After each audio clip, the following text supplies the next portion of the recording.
días a todas y todos ustedes. Estamos en canalpatrio.tv, voz e imagen de la sociedad civil. Estamos, desde luego, en el programa Espacios de Diálogo de Mujeres Insurgentes, que el día de hoy tenemos de manera excepcional la presentación de un nuevo programa. Este nuevo programa bastará para Canal Patrio el iniciar no solamente un mundo de comunicación global, sino particularmente de información para usted de todos los acontecimientos del mundo que pues de alguna y otra manera nos afectan y que tenemos que conocer más directamente. El día de hoy, mencionaba, de una manera excepcional, presentamos el programa Pulso Internacional. Es un foro debate que estará a cargo de nuestro amigo Raúl Fajardo. Ya en otras ocasiones hemos tenido la oportunidad de presentarlo en Mujeres Insurgentes, pero que sin embargo es muy importante impulsar para usted que nos sintoniza programas de esta naturaleza, programas verdaderamente de pulso internacional, de conocer cuál es la situación. Raúl Fajardo, muy buenos días. Betty Gallardo. Te damos la bienvenida. Muchas gracias. Es verdaderamente excepcional, extraordinario que tú hayas aceptado participar directamente, dirigir y producir el programa Pulso Internacional como un foro debate. Pues ante todo, Betty, muchísimas gracias por la presentación, muchas gracias por la invitación y por este espacio. Bienvenidos todos a este nuevo espacio, a este Pulso Internacional, un foro, un espacio para el debate sobre temas internacionales, para conocer toda aquella información que nos compete. Claro. Dentro de este proceso de globalización, donde no podemos quedarnos excluidos, donde todos tenemos algo que aportar, que decir, algo que debatir. Entonces los invitamos a todos, este es el foro, este es el nuevo espacio para el debate de los temas internacionales, Pulso Internacional, dentro de Canal Patrio. Va a ser un programa hermano de Mujeres Insurgentes. Esperamos que Betty nos acompañe, Betty Gallardo, con su trayectoria de luchadora social. Que nos invites, ¿verdad? Estaremos presentes. Claro que sí, Betty. Porque realmente es muy importante. Este va a ser un programa de un nuevo estilo. No el estilo que nos imponen todos los medios de comunicación, el poder de facto en este país y en el mundo entero, sino que usted va a conocer verdaderamente cuáles son los acontecimientos, las preocupaciones de las personas, de la gente, de los trabajadores, de las mujeres, de los jóvenes, porque efectivamente creo que nos afecta directamente. Y mira, Raúl, hay una preocupación latente en la población. Tal vez esto no se ha manejado en los grandes medios de comunicación, pero el tema, siento yo, es el tema de los drones. ¿Qué son los drones? ¿Cómo se manejan? ¿Cuál es el objetivo?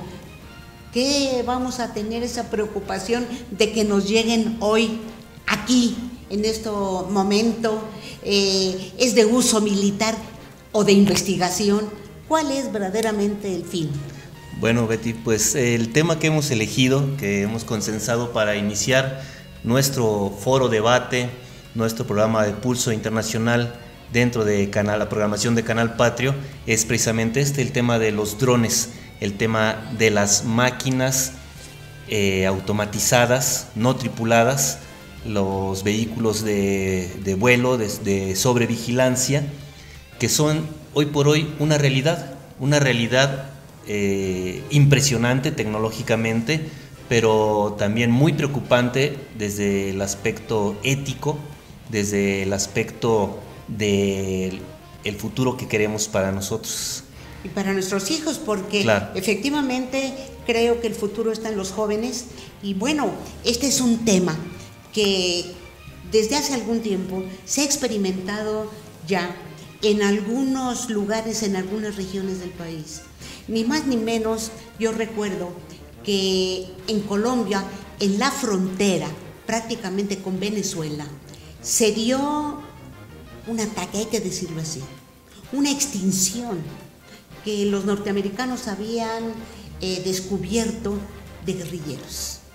Sí, hubo un caso muy sonado donde definitivamente parte de todo el equipamiento que entró en juego para acabar con este campamento guerrillero en la frontera con Venezuela, que creó un gran conflicto entre estos dos países hermanos, pueblos hermanos, pero pues lamentablemente con gobiernos disímiles, un gobierno, el venezolano, pues cercano a las causas populares, y el otro pues un gobierno en ese momento muy entregado, muy hacia la derecha, muy supervisado por el poder norteamericano, y fue precisamente con estos nuevos equipamientos, los equipamientos de los drones de vigilancia, estos aviones controlados de manera remota, que se dieron las coordenadas y se inició el bombardeo.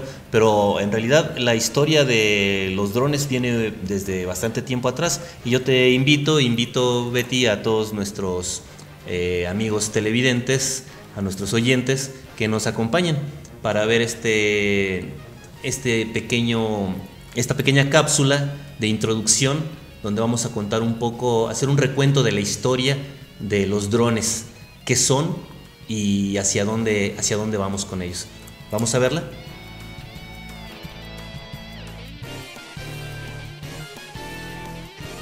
El concepto de vehículo aéreo sin piloto es tan antiguo como la propia aviación. En 1896, una pequeña aeronave a vapor sin piloto denominada Aeródromo número 5 voló durante 1 minuto sobre el río Potomac. Durante la Primera Guerra Mundial, el ingeniero de automóviles Charles F. Kettering fabricó el Kettering Bug, una bomba volante de casi 150 kilos. En 1930, las fuerzas aéreas británicas convirtieron los antiguos biplanos Tiger Moth en réplicas pilotadas por control remoto para prácticas de tiro. Durante años, las fuerzas aéreas de Estados Unidos habían estado empleando una variedad de réplicas de aviones para prácticas de tiro, que se llamaban Firebees, con el propósito de entrenar a sus pilotos de combate. En vez de utilizarse como meros objetivos, los Firebees también participaban en las prácticas. Al principio iban dotados con un equipo de reconocimiento básico, pero después se rediseñaron a medida para misiones de espionaje y se internaban a gran distancia en territorio enemigo muy bien defendido. Al final de la guerra, el ejército había aprendido lo importante que podían resultar los UAV para los combates aéreos. Sin embargo, el verdadero campo de pruebas del potencial de los UAV no fue el cielo de Vietnam, sino otros a muchos miles de kilómetros de distancia, en las arenas de Oriente Medio. Los israelíes aprendieron del éxito que habían tenido los UAV estadounidenses en Vietnam y los adaptaron a sus propias necesidades. A lo largo de la Guerra del Golfo, el Ejército, la Marina y el Cuerpo de Marines de Estados Unidos enviaron Pioneers a un total de 313 misiones, que volaron durante unas 1000 horas. Los sensores de vídeo en tiempo real que mostraban la precisión de los bombardeos, la localización de objetivos y la rendición de iraquíes fueron herramientas muy importantes para los comandantes de tierra y mar. Aunque son un rasgo integral de todos los vehículos aéreos no tripulados, las cámaras de vídeo son solo una pequeña parte del desarrollo sensorial de los UAV. Cuando estalló la Guerra del Golfo, la tecnología sensorial de los UAV había avanzado muchísimo. Un complejo equipamiento óptico permitía operar a los sensores en todo tipo de condiciones. El GNAT 750 se fabricó para la CIA de Estados Unidos.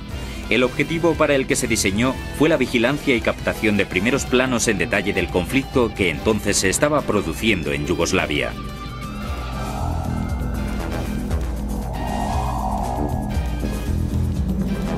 A mediados de los años 90, el GNAT sobrevolaba la antigua Yugoslavia a altitudes de entre 5.000 y 1.500 metros durante hasta 30 horas seguidas. El éxito del GNAT durante el conflicto yugoslavo condujo a la creación de un nuevo UAV. El nombre con el que se bautizó a esta versión perfeccionada fue Predator. Las características del Predator permitían la cobertura total de una región concreta y proporcionaban al comandante de la operación una imagen clara de lo que ocurría en terreno enemigo. Tenía sus capacidades muy desarrolladas y podía localizar a una persona a más de 80 kilómetros de distancia. Las cámaras del SAR pueden atravesar las nubes, la lluvia, la nieve, el follaje e incluso los tejados. A los bandos rivales de Yugoslavia apenas les quedaban lugares en los que esconderse a la mirada ubicua del Predator. Gracias a su autonomía de vuelo de 40 horas, el Predator es el instrumento ideal para encontrar al adversario que se esconde en los profundos valles y las solitarias cuevas de Afganistán.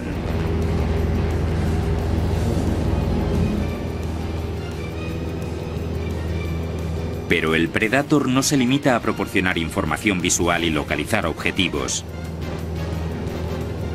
Ahora el Predator puede incluso destruir objetivos por su cuenta.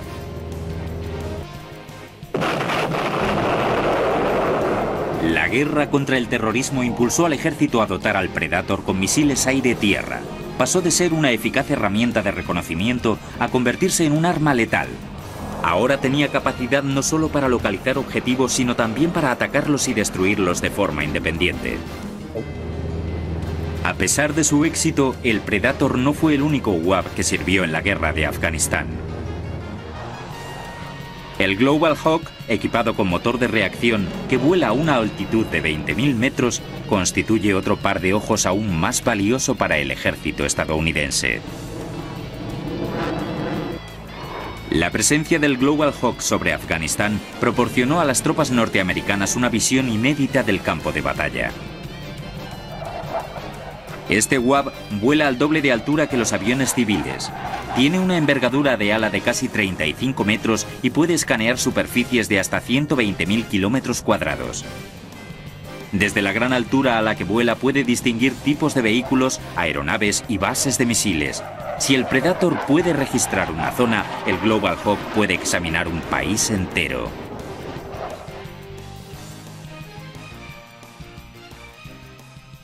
Y bien, Betty, bueno, Betty, esto fue una pequeña introducción donde, como hemos visto, pues desde la Segunda Guerra Mundial tenemos ya la utilización de naves no tripuladas y cómo se ha ido desarrollando, ¿no? Y bueno, hemos visto que en realidad el gran escenario donde se ha probado, donde se han hecho esta explosión del uso militar de los drones, ha sido en Afganistán. Esta tierra que le han pasado por encima todo el mundo y que ha sufrido pues esta guerra de ocupación. Lo cual me lleva también a una reflexión, Betty, porque mientras Estados Unidos, y lo hemos visto, ¿no?, el presidente Bush en su momento habló mucho del gran mérito de la guerra ganada por la tecnología, la alta tecnología que significaban los drones, precisamente la vigilancia y el bombardeo desde naves no tripuladas, pues a pesar de esta tecnología sigue siendo una tierra empantanada en una guerra espantosa, sigue siendo el productor número 1 de heroína, de amapola a nivel mundial, y está en un caos, en una situación terrible, ha habido muchísimas muertes.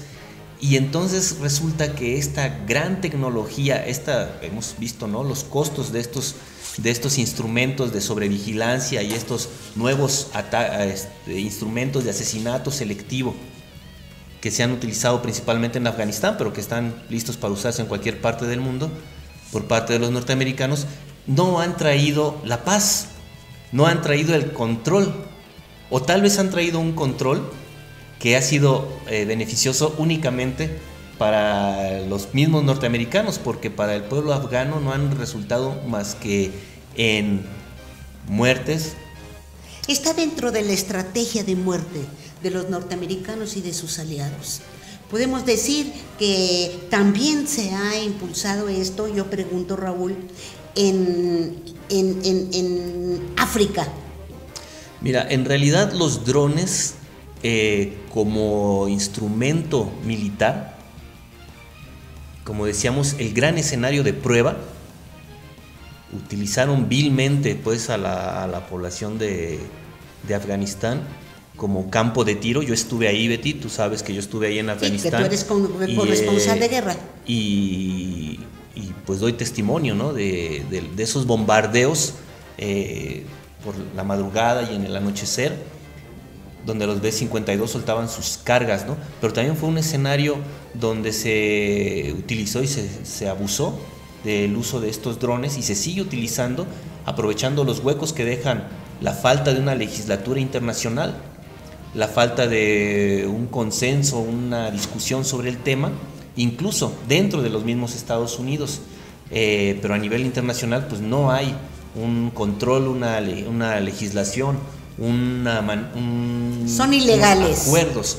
Están en un limbo, ese es el problema, Betty.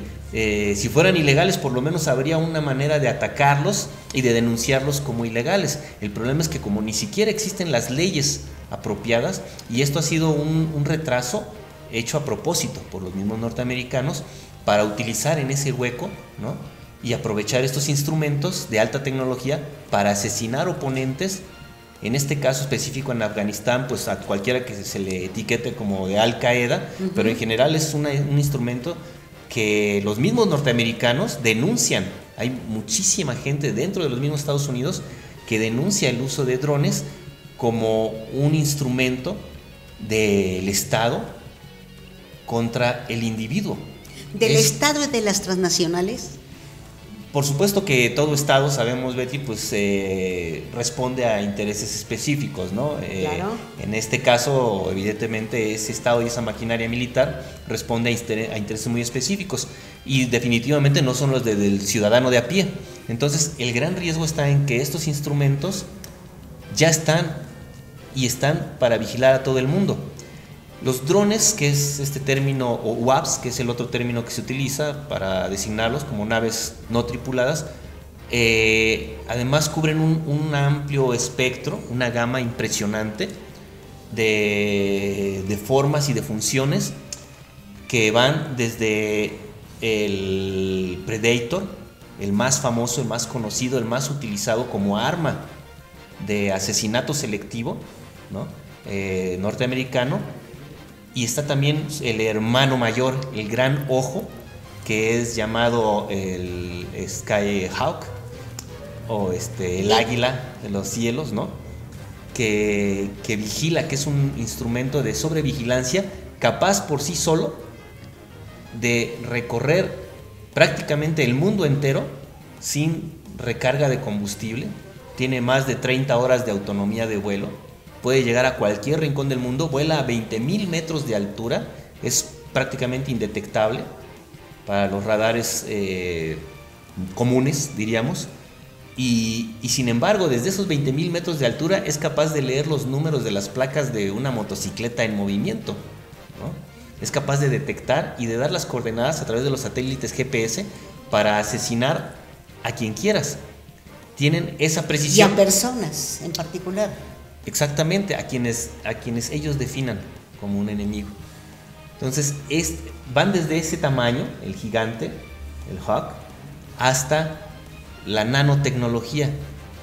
Hay cosas impresionantes. Vamos a ver precisamente vamos a ver, Betty, una pequeña cápsula donde vamos a hacer un recuento de esta diversidad de instrumentos de guerra que van desde la nanotecnología, desde drones del tamaño de un mosquito que pueden estar vigilándonos, pueden entrar a casas, pueden volar dentro de habitaciones, ¿sí?, y pueden ser mortíferos también, depende de cómo estén ocupados, y pueden simple y sencillamente ubicar, dar las coordenadas, marcarte con un instrumento láser de precisión y viene el bombardeo, ¿no? Vamos a ver toda la variedad que hay y los usos de estos en una pequeña cápsula, Betty, si te parece bien y si nos acompañan. ¿Cómo no?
Y bueno, pues continuamos entonces con nuestro tema, los drones, su uso militar, las implicaciones éticas, las implicaciones morales, las implicaciones en geoestrategia, las implicaciones para nuestro futuro, el futuro de todos, con estas máquinas que, como vimos, van desde el gigante Hawk, el gran hermano, el gran vigilante, hasta la nanotecnología y estos drones del tamaño de un insecto, un bug, que son capaces de hacer vigilancia dentro de habitaciones, que pueden recorrer laberintos o pueden entrar en búnkers y dar la señal necesaria para el bombardeo. Para los drones no hay nada imposible. Sí, y hay que entender, Betty, que son una tecnología maravillosa en el sentido estrictamente técnico. El avance, lo que hemos logrado en ese sentido, ¿no? Y las aplicaciones que pudiera tener esto en un mundo pacífico, imagínate para los rescates, ¿no? En zonas de devastación, ¿no? De huracanes o temblores, pues hacer vigilancia, ¿no? La vigilancia de ductos, por ejemplo, el uso pacífico de los drones. En todo lo que sea, dicen ellos, los constructores de drones, los ingenieros, no los militares, los ingenieros dicen, ahí donde sea sucio, peligroso o caro, puedes usar un dron, ¿sí? El problema es que la guerra es sucia, peligrosa y cara. Por eso los militares están empeñados en utilizarlos ahí. Pero vamos a entrarle al tema fuerte, Betty, ¿qué te parece? Claro que sí. A la cuestión de la ética del uso de esta tecnología en el ámbito militar, porque como decíamos, puede utilizarse para rescate, puede utilizarse, de hecho ya Google y otras compañías, Amazon, ya anunció que está en planes de desarrollar tecnología de drones para hacer entrega de paquetería a domicilio. Imagínate que tú pides, no sé, algo, un vestido, una plancha, te la compras y te la entregan en tu casa, un aparatito volando que llega, te descarga el paquete y se retira y te localiza por las coordenadas GPS, por tu número de celular, haces una llamada y te lo ponen en la mesa, ¿no?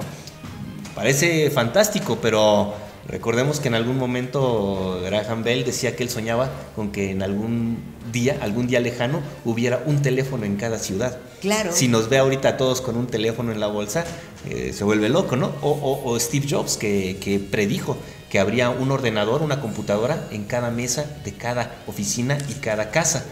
Cuando lo dijo, mucha gente lo creyó un loco.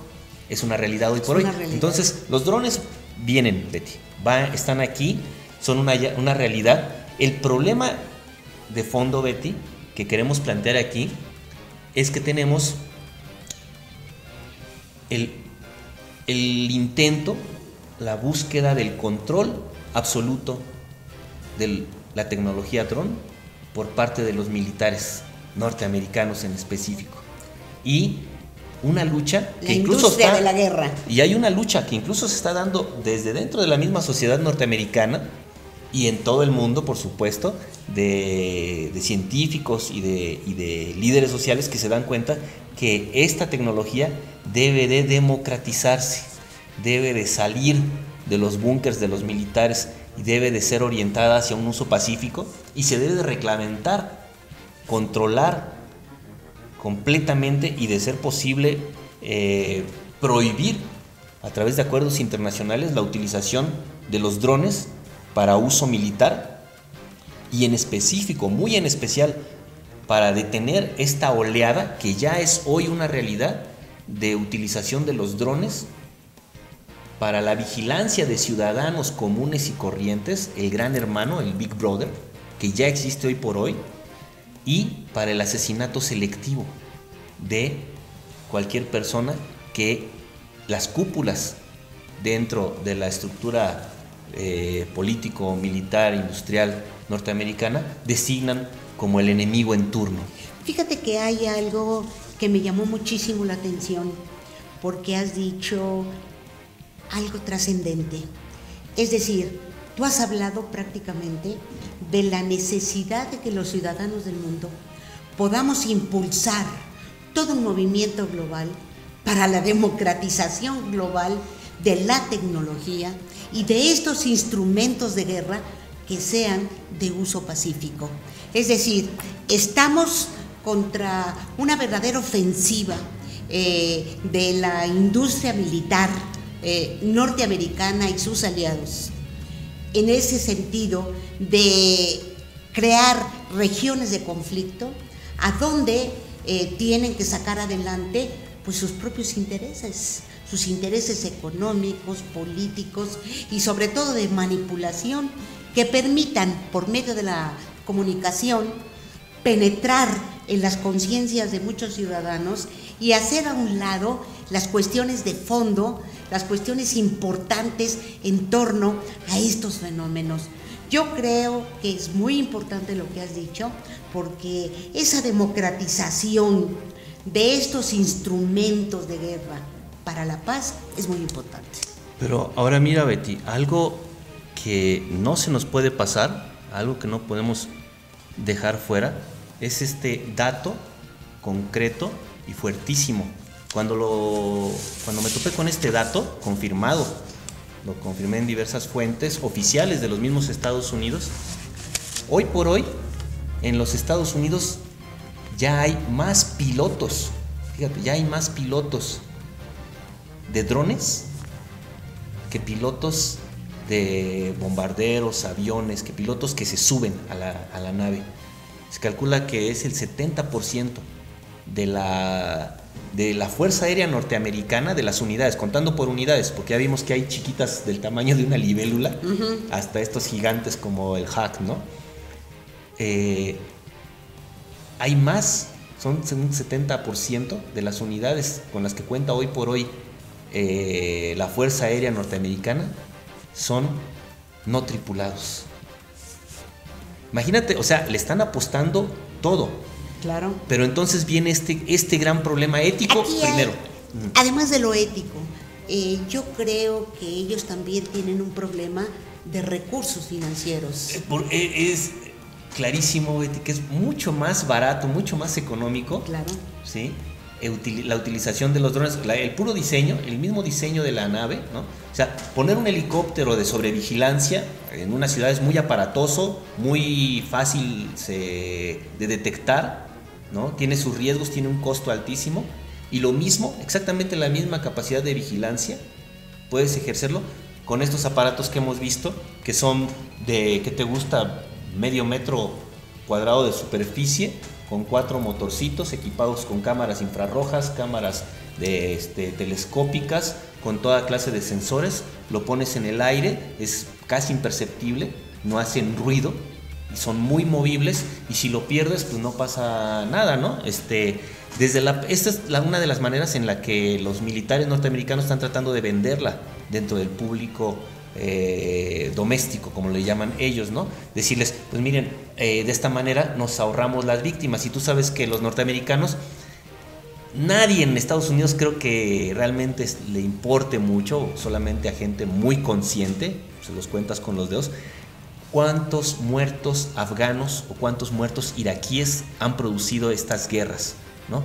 Pero millones. Si hay una parte, millones de seres humanos, de familias, de gente destrozada, pero hay un número que sí les pesa, y es el número de soldados, de militares norteamericanos y del bolsillo que van muriendo, y los gastos que esto implica.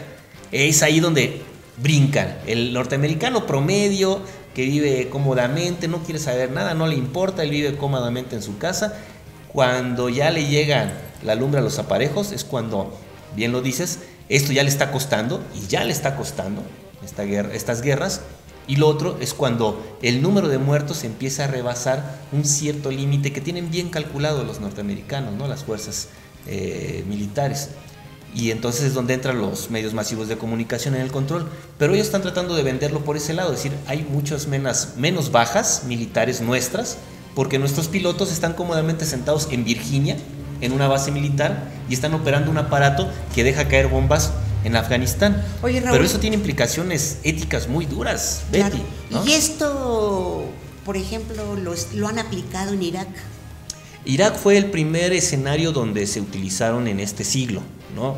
Fue el primer espacio donde se utilizó, pero realmente comparado con el uso que se le ha dado tan extenso que se le ha dado en Afganistán, realmente las experiencias de Irak fueron menores y fueron como una primera prueba.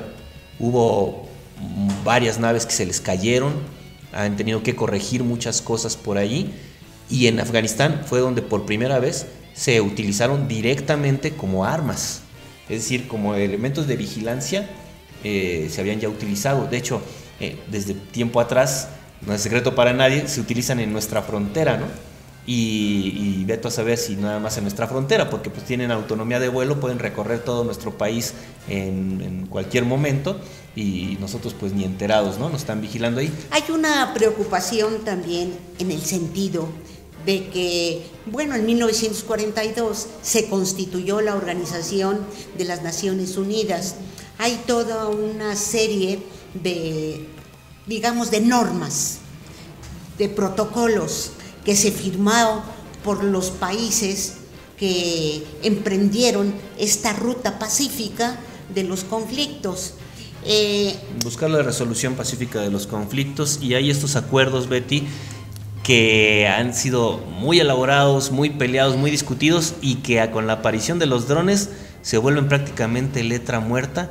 ¿Por qué? Por una cosa bien simple, Betty, porque los acuerdos son tratados sobre misiles, y los drones no se consideran misiles, aunque cumplen esta función, porque si van armados con una cabeza explosiva, como kamikaze, o los Predators, que ahora hay una enorme cantidad de Predators armados. Vamos al aspecto de la legalidad, de las normas internacionales y desde luego a la propia normatividad norteamericana. Eso lo podemos decir en muy pocas palabras, Betty. No existe. Se ha frenado todo intento por dentro de los mismos, porque dentro de Estados Unidos no es un monolito, ¿no? Hay un consenso nacional en los intereses, en ciertos intereses, y hay un control de cúpulas, ¿no? Y una manipulación a través de grandes medios para conformar ese consenso, pero en realidad hay diferentes intereses, hay que entenderlo así, diferentes posturas, y pues sin ir más lejos, ¿no? El general aquel que denunció prácticamente en el 2001, él dijo, hay planes para dentro de 5 años, y fíjate, lo dijo aproximadamente a los 6 meses posteriores a lo del 11 de septiembre. 6 meses después él dijo, hay planes para invadir, para hacer una guerra en Afganistán, Irak, Libia, Siria. Mencionó 5 países, de ellos ya van 4, ¿no? Falta Irán, es el otro escenario sobre el que van también. Hay todo el comando estratégico, particularmente para Latinoamérica, el Comando del Norte. ¿Tú crees que en este sentido, este tipo de armamento, podemos decirlo así, de herramientas militares, se aplique, se da por hecho con el poder de los Estados Unidos de intervenir directamente en cualquier país? El problema es que ya está sucediendo, Betty, ya sucede, ya es algo habitual. Hay denuncias, por ejemplo, de sobrevigilancia dentro del territorio venezolano. O sea, hay diputados de Venezuela que han denunciado que han alcanzado a darse cuenta de que tienen ahí el dron volando fuera de sus casas. ¿Y quién maneja esa tecnología? Si lo tiene alguien de la oposición es porque alguien se los puso en las manos, ¿no? Y están haciendo vigilancia dentro de terceros países. Ya ni hablar, decíamos, de nosotros, que toda nuestra frontera está vigilada ya con drones del tipo Predator, precisamente, y armados, además, ¿no? Existen ahí. y no sabemos hasta dónde incursionen dentro de nuestro territorio. Pero en general pero es hay obvio, datos ¿verdad? Que estén ahí en todo el territorio nacional. Ahora, yo quiero ir al punto, Betty, que decía, de la cuestión ética de el disparo, de tener el botón de disparo ubicado dentro del territorio de los mismos Estados Unidos. Decía uno de los pilotos, decía, lo bonito de este trabajo es que puedo estar disparando en Afganistán y terminando mi turno me cambio de gorra y me salgo al patio a jugar con mis hijos. Entonces, esto para mí presenta un dilema moral que debemos de plantearnos desde mucho más atrás, porque esto surgió, estas discusiones surgen, por ejemplo, muy fuertes cuando se da el bombardeo sobre Hiroshima y Nagasaki. Los pilotos que soltaron las bombas a una altura de 10.000 metros de altitud, sueltan la bomba, se alejan y matan a miles, pueden matar a millones. Y la responsabilidad de este apretar de un botón con cierta distancia, la frialdad que esto implica, la deshumanización, ¿no? Pero vamos más allá, Betty, porque ahora resulta que este tema de discusión fuertísimo ahora se ha ido más allá todavía, porque ahora tenemos los drones inteligentes. Y entonces sí, Betty, entonces sí, queridos amigos, yo quiero plantear que esto ya da miedo, Betty, porque entonces se está decantando en las máquinas y en las tecnologías de inteligencia de estas máquinas la decisión autónoma in situ. La estrategia de dominación. La máquina, Betty, va a decidir en última instancia quién vive, quién muere. Nos acercamos mucho, yo sé que esto puede causar polémica, pero es que hay que plantearlo, ¿no? Nos acercamos mucho a estos escenarios de antiutopías donde Skynet, ¿no? Donde la máquina suprema toma conciencia de un interés diferente al humano, ¿no? Y el poder que el hombre mismo le ha otorgado de decisión se vuelve contra el hombre mismo. Pues sí. Ese es un paso más que ya está dado. Ese es el problema. Ya existen estas máquinas. Es impresionante. Podemos ver, me gustaría, Betty, que viéramos en acción. Vamos a ver en acción estas máquinas trabajando en conjunto de manera coordinada, realizando una tarea muy simple, muy sencilla, aparentemente, pero que requiere de gran coordinación entre ellas, sin que intervenga el hombre después de haber apretado el botón de arranque. Estas máquinas las vamos a ver, vuelan, toman decisiones en el aire, se coordinan, conforman una escuadrilla y realizan una acción, una operación, que puede ser de rescate, que sería buenísimo, o puede ser de aniquilación. ¿Vamos a verlo? Claro.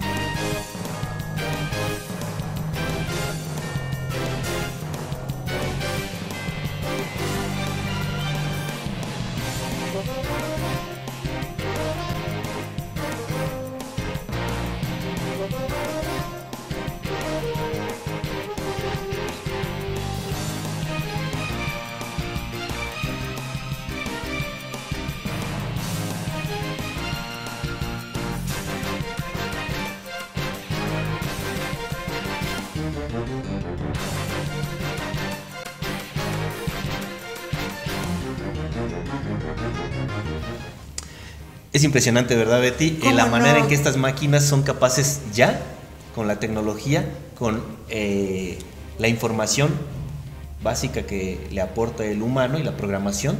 A partir de ahí, estas máquinas, como vimos, estos drones, son capaces de tomar decisiones autónomas sobre el sitio, de moverse coordinadamente, de trabajar en equipo y de resolver la tarea que puede ser muy simple, como atrapar un objeto en el aire, pero también puede ser, como vimos, raptar a una persona, desaparecerla. Esto da temor, asesinarla, ¿no?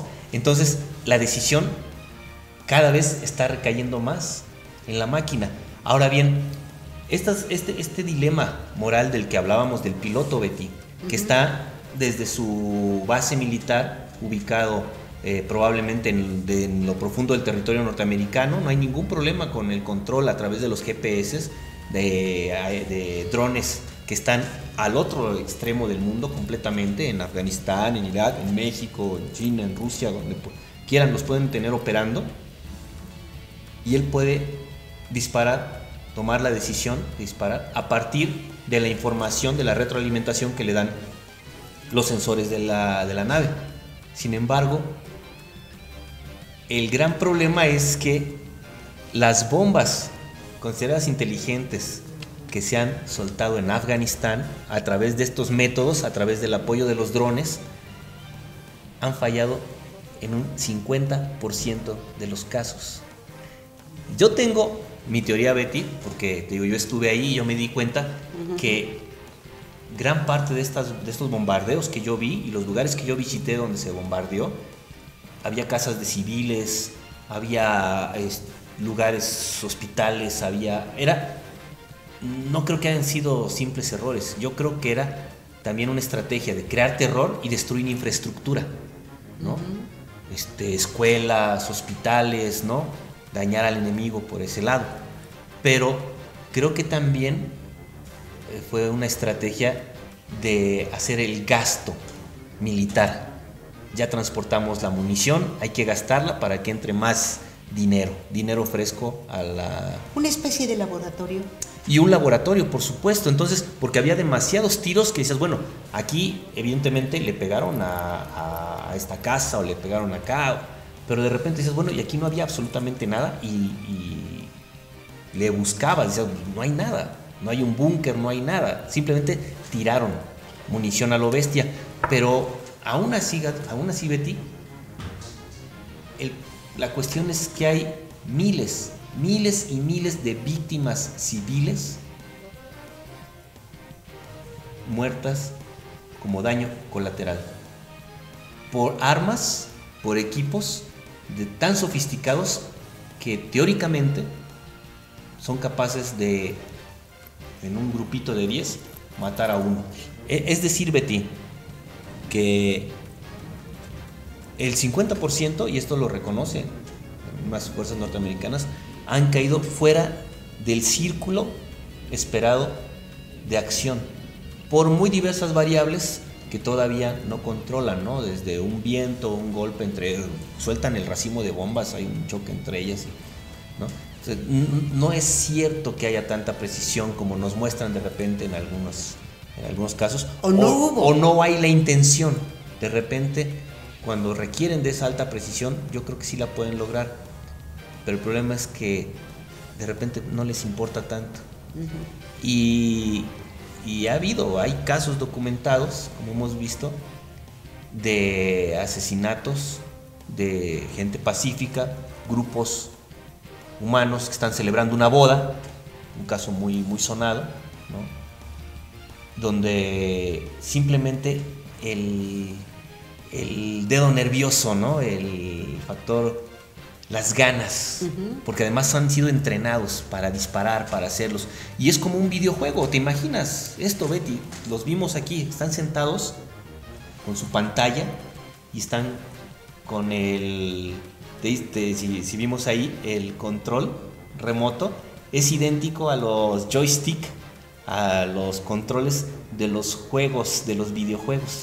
Oye, Raúl. Claro que les dan ganas de disparar, claro que les dan ganas de tirar. Yo creo que tiros. aquí también hay una fase de experimentación, no solamente en las conciencias, sino fundamentalmente hasta del control de la herramienta, con este tipo de juegos que se ha diseminado por todo el mundo y que nosotros lo vemos aquí en nuestro país con los jóvenes de los Xbox.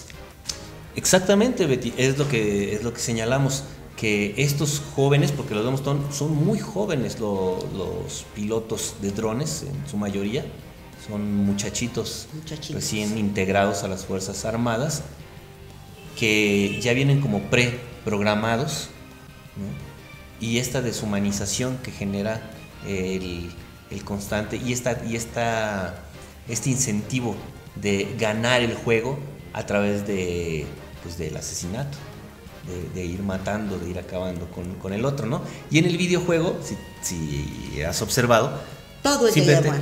Y desaparecen los cuerpos, o sea, asesinas a uno a otro y van desapareciendo del campo. No hay consecuencias, no hay remordimientos. Y como decía este piloto, pum, suelto la bomba, se acaba mi turno, me quito mi gorra militar, mi boina militar, me pongo mi gorrita beisbolera y me salgo a jugar al parque con mis hijos. Qué terrible, porque entonces terrible. ¿Dónde está la responsabilidad del asumir la muerte de otro ser humano? Que independientemente de del caso, las diferencias que podamos tener, creo que sí debemos de percibirnos más como humanos de un lado y otro de todas las trincheras, ¿no? Y entonces estos instrumentos deshumanizan, y el gran riesgo que vemos, que denuncian los expertos, es que el uso militar de los drones le concede a las máquinas mismas cada vez más el poder de decisión, el poder de vida o muerte sobre nosotros, sobre los seres humanos. Entonces, sería absurdo, Betty, proponer aquí, no es nuestra intención, nuestro plan, proponer una guerra contra los drones. En Estados Unidos ya hay gente que asustada, yo los puedo entender, pero también con esta mentalidad norteamericana tan rara para nosotros, ¿no?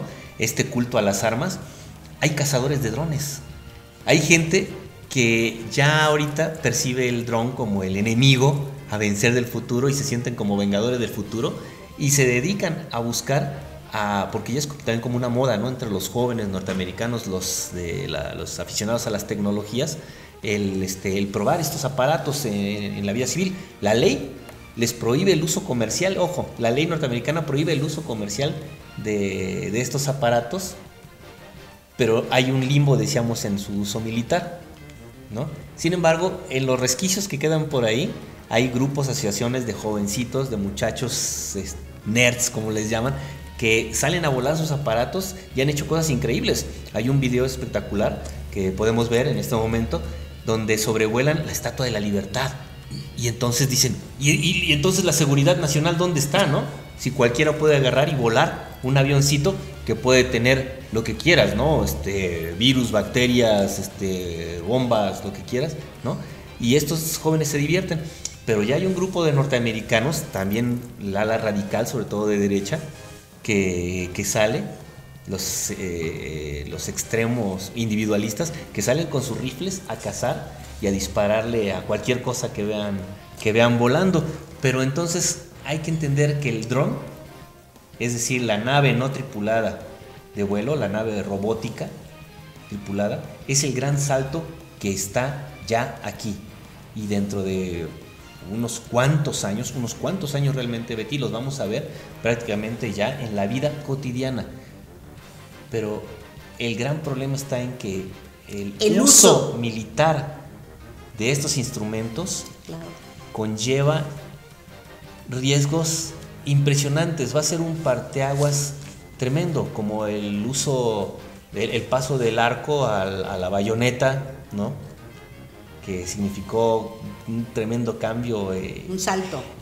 Recordemos en la Segunda Guerra Mundial la valiente y poderosísima caballería polaca, arrasada, hecha polvo de una manera espantosa por los tanques de guerra. ¿Los ulanos? Las máquinas eran parte del ejército, de la caballería polaca, ¿no? Muy, muy orgullosos ellos, ¿no? Y fueron arrasados por los tanques, por las nuevas máquinas de guerra. Aquí estamos hablando también de un parteaguas, Betty, y hay que estar alertas y hay que detener antes de que esto se nos salga de las manos, porque de la misma manera que los misiles intercontinentales, por el retraso en su control, ahora nos inundan y desde nuestra generación sabemos que hay un reloj que marca cuántos minutos quedan para el fin del mundo por la amenaza nuclear.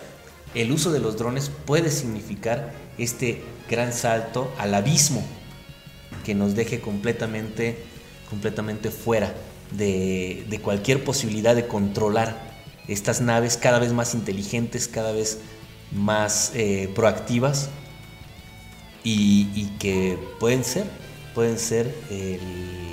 el Skynet al que hacemos referencia, esta inteligencia artificial que a través de sus robots voladores acabe con lo que quede de la humanidad.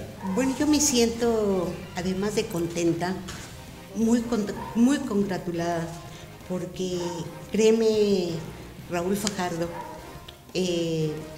tú eres una gente muy especializada, muy calificada, que nos ha permitido ir abriendo un espacio en torno al conocimiento de esta globalización militar que está llevando al mundo a límites de su propia existencia. Yo realmente te quiero felicitar no solamente ese conocimiento, sino realmente la intención. El trabajo que tú realizas es un trabajo con una gran valentía, con un gran profesionalismo que nos permite a los ciudadanos del mundo entero conocer este tipo de problemas. Gracias porque realmente nos das la oportunidad, Raúl, y que sea el inicio de una serie de programas a donde podemos contribuir a la opinión pública mundial para dar a conocer la necesidad de luchar por la democratización del uso de estos instrumentos hoy militares y que tienen que ser para el uso pacífico. Pues sí, Betty, vamos llegando al final de nuestro programa. Yo creo que es un tema muy apasionante, sí. Es algo que hay que discutir, al que le tenemos que entrar. Es una tecnología que, como decíamos, ya está aquí, no está a la vuelta de la esquina, no está en nuestro futuro próximo, está hoy aquí, la tenemos ya en acción y lamentablemente la tenemos ya también en su más alto nivel de desarrollo en manos de los militares norteamericanos con todo lo que eso implica, y entonces yo creo que hay que hacer fuerte y rápido esta reflexión sobre la utilización de los drones, y queremos invitarlos a que compartan con nosotros sus opiniones, a que nos propongan temas. Estamos iniciando esta serie de programas Pulso Internacional dentro de Canal Patrio con temas globales, un foro de discusión, de debate. Hoy hemos iniciado con el tema de los drones, un tema apasionante, polémico, muy movido. ¿Qué opina usted? Escríbanos. Puede escribirme directamente a mi correo raulfajardo36@hotmail, está apareciendo en su pantalla, o puede encontrarme en Facebook como Raúl Fajardo, y simplemente dese una vueltita por nuestro canal en YouTube, donde como Fajardo MX puede encontrar y todos los nuevos programas que vamos a estar subiendo a la red para compartirlos, para discutirlos, para que podamos comentarlos y aportar, como bien decías, Betty, aportar un granito de arena a la discusión global, al debate global. Esto es nuestro primer programa, nuestro arranque, Pulso Internacional. Muchísimas gracias y nos vemos la próxima semana. Gracias, Betty. A ti, felicidades. Pásela bien.